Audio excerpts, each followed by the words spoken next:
ಅಶೋಕ್ ಅವರಿದ್ದಾರೆ, ನಾನು ಅವ್ರ ಹತ್ರ ಮಾತನಾಡ್ತಾ ಹೋಗ್ತೀನಿ. ಸರ್, ಈಗ ಗುರುಗಳು ಕೂಡ ಒಂದು ರಿಯಾಕ್ಟ್ ಮಾಡಿದ್ರು. ಅಶೋಕ್ ಅವರೇ ಏನ್ ಹೇಳಿದ್ರು ಗುರುಗಳು ಅಂತಂದ್ರೆ, ನಾನು ಹೆಚ್ಚಿಗೆ ಇದ್ರ ಬಗ್ಗೆ ಮಾತನಾಡೋದಕ್ಕೆ ಹೋಗಲ್ಲ, ಸಮಾಜದ ಎಲ್ಲರ ಪರವಾಗೂ ನಿಂತ್ಕೊಂಡಿದ್ದೀನಿ, ನಾನು ಟ್ರಸ್ಟ್ ಅಲ್ಲಿ ನಾನೇ ಒತ್ತಾಯ ಮಾಡಿ ಕಾಶಪ್ಪನವರನ್ನ ಸೇರಿಸಿದ್ದೆ ಅನ್ನುವಂಥ ಮಾತುಗಳನ್ನ ಕೂಡ ಶ್ರೀಗಳು ಹೇಳಿದ್ದಾರೆ. ಕುತಂತ್ರ ಮಾಡೋರು ಇತಿಹಾಸದಿಂದ ಇದ್ದಾರೆ ಅಂತ ಹೇಳ್ತಾ ಇದ್ದಾರೆ. ಯಾಕೆ ವಿಜಯಾನಂದ ಕಾಶಪ್ಪನವರು ಅವರು ಇಲ್ಲಿ ಗುರುಗಳ ವಿರುದ್ಧ ಕುತಂತ್ರ ಮಾಡ್ತಾ ಇದ್ದಾರೆ ಅಂತ ಅರ್ಥನಾ? ಹಾಗಾದ್ರೆ ಯಾಕೆ ಮಾಡ್ತಾ ಇದ್ದಾರೆ ಹಾಗಾದ್ರೆ? ನೋಡ್ರಮ್ಮ, ನಾವು ಮೀಸಲಾತಿ ಹೋರಾಟ ಮಾಡೋ ಸಂದರ್ಭದಾಗ ಆಗಿನ ಬಿಜೆಪಿ ಸರ್ಕಾರ ಇತ್ತು. ಆ ಸಂದರ್ಭದಾಗ ಇವರು ಮಾಜಿ ಶಾಸಕರಿದ್ರು. ನನ್ನ ಕೈಯಾರೇನೆ ಮುಖ್ಯಮಂತ್ರಿ ಪ್ರತಿಕೃತಿ ದಾನ ಮಾಡಿಸಿದಂತ ವ್ಯಕ್ತಿ ವಿಜಯಾನಂದ ಕಾಶಪ್ಪನವರು. ನಾನೇ ಬಸವರಾಜ ಬೊಮ್ಮಾಯಿ ಅವರ ಪ್ರತಿಕೃತಿನ ಸಿಗ್ಗಾವನೆ ದಾನ ಮಾಡಿದ್ದೀನಿ, ನನ್ನ ಕೈಯಾರ ಇವರೇ ಮಾಡ್ಸ್ಯಾರ. ಈಗ ಇವರು MLA ಆಗಿ ಕಾಂಗ್ರೆಸ್ ಪಕ್ಷ ಅಧಿಕಾರಕ್ಕೆ ಬಂದ ಮೇಲೆ ನೀವು ಹೋರಾಟ ಮಾಡ್ಬೇಡ್ರಿ, ನೀವು ಧಿಕ್ಕಾರಕ್ಕೆ ಹೋಗಬೇಡ್ರಿ ಅಂದ್ರೆ ಯಾವ ನ್ಯಾಯ? ಆಗಿನ ಬಿಜೆಪಿ ಸರ್ಕಾರದಾಗ ನಾವು ಅವ್ರಿಗೆ ಬಿಜೆಪಿ ಅವ್ರಿಗೆ ಪಾಪ ನಿದ್ದೆ ಮಾಡಕ್ ಬಿಟ್ಟಲ್ಲ, ನಾವು ಹಂಗಕ್ ಹೋಗಿದೀವಿ. ಬೊಮ್ಮಾಯಿ ಅವ್ರ ಮನೆ ಮುಂದೆ ಪ್ರತಿಕೃತಿ ದಾನ ಮಾಡಿ ಸಂದರ್ಭದಾಗ ಪಾಪ ಬೊಮ್ಮಾಯಿ ಅವರು ಮಾಜಿ ಮುಖ್ಯಮಂತ್ರಿಗಳು ನಮ್ ಸಮಾಜಕ್ಕೆ ಒಂದೇ ಒಂದು ನಿಂದನೆ ಮಾಡಿಲ್ಲ ಅವ್ರು. ನಾವು ಮೊನ್ನೆ ಲಾಠಿ ಚಾರ್ಜ್ ಆ ಸಂದರ್ಭದ ನಮಗೆಲ್ಲ ಲಾಠಿ ಏಟು ಬೂಟಿನ ಬಿತ್ತು. ಆ ಸಂದರ್ಭ ವಿಜಯಾನಂದ ಕಾಶಪ್ಪನ ಇರ್ಬೋದು, ಲಕ್ಷ್ಮೀ ಹೆಬ್ಬಾಳ್ಕರ್ ಮೇಡಮ್ ಇರ್ಬೋದು, ಕಾಂಗ್ರೆಸ್ ಎಲ್ಲಾ ಶಾಸಕರು ಮತ್ತು ಮಂತ್ರಿಗಳು ಏನ್ ಮಾಡಿದ್ರು? ಬಸವನಗೌಡ ಪಾಟೀಲ್ ಯತ್ನಾಳ್ ನಮ್ ಜೊತೆ ಹೋರಾಟದಾಗಿದ್ರು. ವಿಜಯಾನಂದ ಕಾಶಪ್ಪನವರು ಅವತ್ತು ಹೋರಾಟದಾಗ ಇರ್ಬೇಕಾಯ್ತಲ್ಲ. ಅಂದ್ರೆ ಈಗ ಮೊನ್ನೆ ಬೆಳಗಾವಿ ಅಧಿವೇಶನ ನಡೆಯುವಂತಹ ಸಂದರ್ಭದಲ್ಲಿ ವಿಜಯಾನಂದ ಕಾಶಪ್ಪನವರವರು ಹೋರಾಟದಲ್ಲಿ ಭಾಗಿಯಾಗಿಲ್ಲ ಅನ್ನುವಂತಹ ಅಸಮಾಧಾನ ಇಡೀ ಸಮುದಾಯದಲ್ಲಿದೆ ಅಂತ ನೀವು ಹೇಳ್ತಾ ಇದ್ದೀರಿ.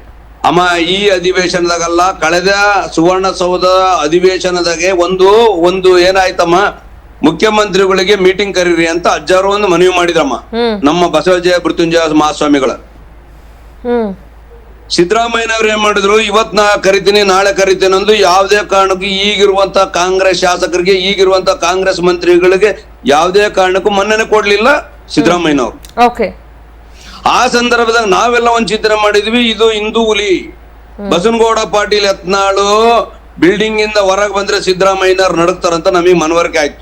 ಆ ಸಂದರ್ಭದಾಗ ಹೋಗಿ ನಾವು ಬಸವನಗೌಡ ಪಾಟೀಲ್ ಯತ್ನಾಳ್ರಲ್ಲಿ ಮನವಿ ಮಾಡಿ ಅವ್ರಿಗೆ ಖಾಲಿ ಬಿದ್ದು, ಗೌಡ್ರೆ ನೀವ್ ಹೋರಾಟಕ್ಕೆ ಬಂದ್ರೆ ಮಾತ್ರ ಹೋರಾಟ ಯಶಸ್ವಿ ಆಗುತ್ತೋ, ಇಲ್ಲದ್ರೆ ಆಗಲ್ಲ ಅಂತ ಹೇಳಿದ್ವಿ. ಯಾವಾಗ ಗೌಡ್ರು ನಾನ್ ನಾಳಿಂದ ಬರ್ತೀನಿ ಅಂದ್ರೆ ರಿಟರ್ನ್ 1 ಗಂಟೆ ಒಳಗೆ ಸಿದ್ದರಾಮಯ್ಯನವ್ರು ಮೀಟಿಂಗ್ ಅರೇಂಜ್ ಮಾಡಿದ್ರು. ಯಾಕೆ ವಿಜಯಾನಂದ ಕಾಶಪ್ಪನವ್ರ ಕೈಲಿ ಯಾಕೆ ಆಗ್ಲಿಲ್ಲ? ನೋಡಿ ನೀವು ಇಷ್ಟೆಲ್ಲ ಹೇಳ್ತಾ ಇದ್ದೀರಿ ಯತ್ನಾಳ್ ಅವ್ರ ಬಗ್ಗೆ. ವಿಜಯಾನಂದ ಕಾಶಪ್ಪನವರವ್ರು ಇನ್ನೊಂದು ಮಾತು ಹೇಳ್ತಾರೆ, ನೀವ್ ಯಾವತ್ತು ಸಮುದಾಯದ ಹೋರಾಟದಲ್ಲಿ ಗುರುತಿಸ್ಕೊಂಡಿದ್ದೀರಿ, ಬರೀ ಅವ್ರ ಬಗ್ಗೆ ಇವ್ರ ಬಗ್ಗೆ ವಯಸ್ಸಾದಂತ ಯಡಿಯೂರಪ್ಪನವ್ರ ಬಗ್ಗೆ ಬಾಯಿಗೆ ಬಂದಂಗ್ ಮಾತಾಡಿ ಇವತ್ತು ನೀವು ಈ ಪರಿಸ್ಥಿತಿಲಿ ಇದೀರಿ ಅಂತ ಹೇಳ್ತಾರೆ. ಅಮ್ಮ, ಏನ್ ಪರಿಸ್ಥಿತಿ ಬಂದಿದ್ದಾರೆ ಗೌಡ್ರು? ಏನ್ ಪರಿಸ್ಥಿತಿ ಬಂದ್ರೆ ಮುಂದಿನ ಈ ರಾಜ್ಯದ ಮುಖ್ಯಮಂತ್ರಿ ಅಕ್ಕರವರು ವಿಜಯಾನಂದ ಕಾಶಪ್ಪನವರು ವೈಯಕ್ತಿಕ ವಿಚಾರ ಗೌಡ್ರು ವಿಚಾರವಾಗಿ ಅವ್ರು ಮಾತಾಡೋದ ಅವಶ್ಯಕತೆ ನಮಗಿಲ್ಲ. ಈಗ ಗೌಡ್ರು ಮುಂದಿನ ಮುಖ್ಯಮಂತ್ರಿ ಅಕ್ಕರ ವಿಜಯಾನಂದ ಕಾಶಪ್ಪನವ್ರೆ, ನೀವು ಈ ಮಾಧ್ಯಮ ಮುಖಾಂತರ ನಾನು ಹೇಳ್ತೀನಿ, ಇದನ್ನ ಡೈರಿ ಒಳಗೆ ಬರೆದಿಡ್ರಿ. ನೀವು ಈ ಮಾಧ್ಯಮಕ್ಕೆ ವಿಡಿಯೋ ಕ್ಲಿಪ್ಸ್ ನಿಮ್ಮ ಹತ್ರ ಇಟ್ಕೊಂಡಿರಿ. ನೀವು ಇವತ್ತು ಈ ರಾಜ್ಯ ಕಂಡಂತ ಧೀಮಂತ ನಾಯಕ, ಎಲ್ಲಾ ಸಮುದಾಯದ ನಾಯಕ ಸಮಾಜ ಬಾಂಧವರು ಇವ್ರನ್ನ ಒಪ್ಕೊಂತ ಇದಾರೆ.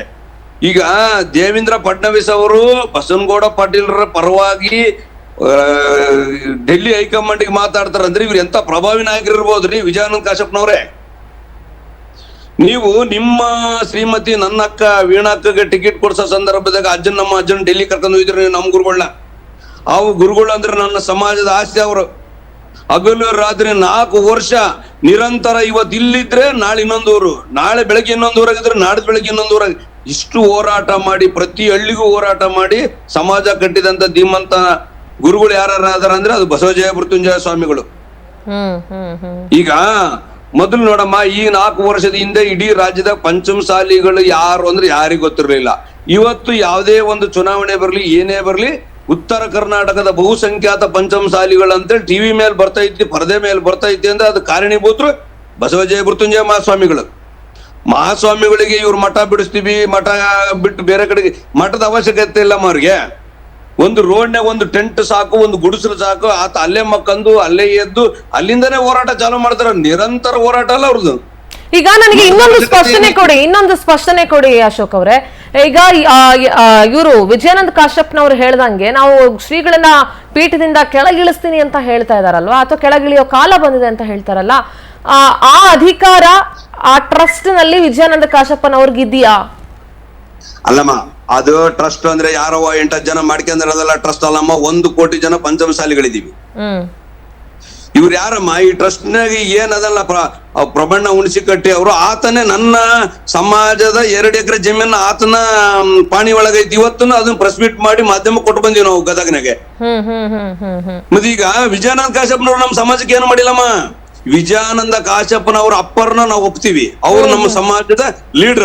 ಅವರು ಬಹಳ ದೊಡ್ಡ ಹೋರಾಟ ಮಾಡಿದ್ರು, ಬಹಳ ದೊಡ್ಡ ಪ್ರಭಾವಿಗಳಾಗಿದ್ರು ಅಂತ ಕೇಳ್ಪಟ್ಟಿದೀನಿ. ಎಸ್, ಹೌದು. ಆಮೇಲೆ SR ಕಾಶಪ್ಪನವರು ದೊಡ್ಡ ವ್ಯಕ್ತಿನೇ, ದೊಡ್ಡ ಪ್ರಭಾವಿನೇ. ಅವರು ಸಮಾಜ ಕಟ್ಟಿದ್ದಾರೆ. ಇವತ್ತು ಪಂಚಮಸಾಲಿ ಅಂತ ಗುರುತಿದ್ದು ಆತನೇ, ಹನುಮನಾಳ್ ಗುರುಗಳು ಮತ್ತು SR ಕಾಶಪ್ಪನವರು. ಆದ್ರೆ ಇವತ್ತು ಡಾಕ್ಟರ್ ಮಗ ದನ ಕಾಯ್ತಾನೆ, ದನ ಕಾಯನ ಹೋಗಿ ಆಪರೇಷನ್ ಮಾಡಕ್ ಬರ್ತತೆ ನಮ್ಮ. ಈತ ಹೋರಾಟಗಾರನ ಮಗನೇ ಇರ್ಬೋದು. ವಿಜಯಾನಂದ ಕಾಶಪ್ಪನವರು ಸಮಾಜ ಕಟ್ಟ ಶಕ್ತಿ ಇವ್ರಿಗಿಲ್ಲ. ಇವತ್ತು ಡಾಕ್ಟರ್ ಮಕ್ಕಳು ದನ ಕಾಯ್ತದ ಅವನಂದ್ರೆ ಅವನು ಆಪರೇಷನ್ ಮಾಡ್ಬೋದೇನಮ್ಮ. ಅಂದ್ರೆ ಒಬ್ಬ ಸಮಾಜ ಕಟ್ಟಿದಂತ ಧೀಮಂತ ನಾಯಕನ ಮಗ ಈತ ಅಷ್ಟೇ. ಈತ ಸಮಾಜ ಕಟ್ಟಕ್ಕಿದ್ದನು ಅದೇ ಮಾತು ಹೇಳ್ತಾರೆ. ನಾವು ಸಮಾಜ ಕಟ್ಟದಂತ ಕುಟುಂಬದಲ್ಲಿ ನಾನು ಹುಟ್ಟಿದೀನಿ ಅನ್ನುವಂತ ಮಾತು ಹೇಳ್ತಾರೆ. ನೀವು ಅದು ನಿಜ. ನೀವು ಹೇಳ್ದಂಗೆ ಆ ಕುಟುಂಬದಲ್ಲಿ ಹುಟ್ಟಿದ ತಕ್ಷಣ ಸಮಾಜ ಕಟ್ಟುವಂತ ಶಕ್ತಿ ಎಲ್ರಿಗೂ ಇರುತ್ತೆ ಅಂತ ಒಪ್ಕೊಳ್ಳಿಕ್ ಸಾಧ್ಯ ಇಲ್ಲ. ನಮ್ಮ ಅದೇಂಗಾಗತ್ತಮ್ಮ. ಒಬ್ಬ IAS ಆಫೀಸರ್ ಮಗ ಆಗಿ ನಾನು ಹುಟ್ಟಿ ನನಗೆ ಯಾವ್ದು ನೌಕರಿ ಇಲ್ಲ, ಖಾಲಿ ಪಿಲಿ ತಿರುಗಾಡ್ತಾನೆ ಅಂದ್ರೆ ನಾನು IAS ಅಂತ ಹೇಳ್ಕೊಂತ ಓಡಕ್ ಬರುತ್ತಾ? ಈಗ ವಿಜಯಾನಂದ ಕಾಶಪ್ಪನವ್ರ ತಂದೆಯವ್ರ ಬಗ್ಗೆ ನಾವು ಮಾತಾಡೋಣ. 2 ಮಾತಲ್ಲ. ಧೀಮಂತ ನಾಯಕ, ನಿಷ್ಠೂರ ನಾಯಕ, ನೇರ ನುಡಿ ಅವ್ರದಿತ್ತು.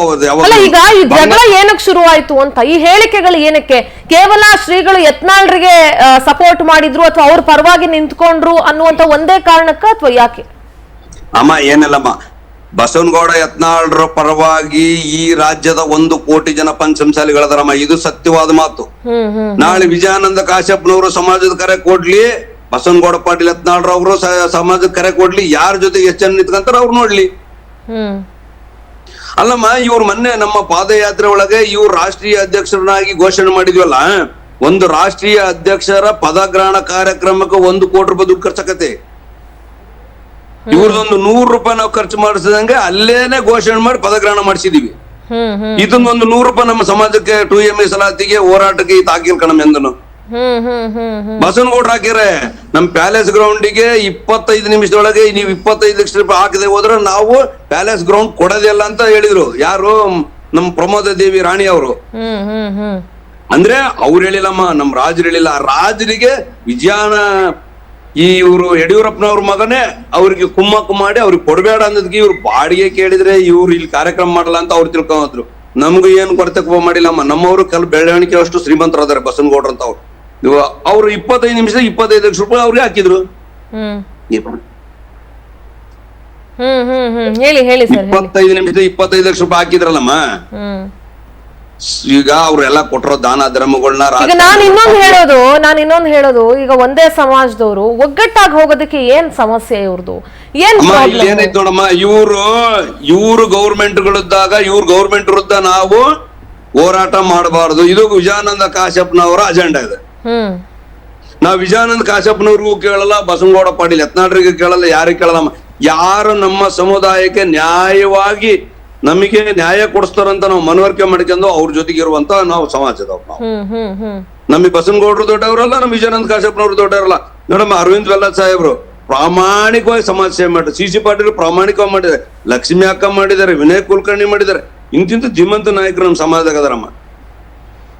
13 ಜನ ಶಾಸಕರು ಕಾಂಗ್ರೆಸ್ ಇದ್ರು ಬರೇ ಮೀಟಿಂಗ್ ಕರ್ಸಕ್ಕಾಗ್ಲಿಲ್ಲ ಇವ್ರ ಕೈಲೆ.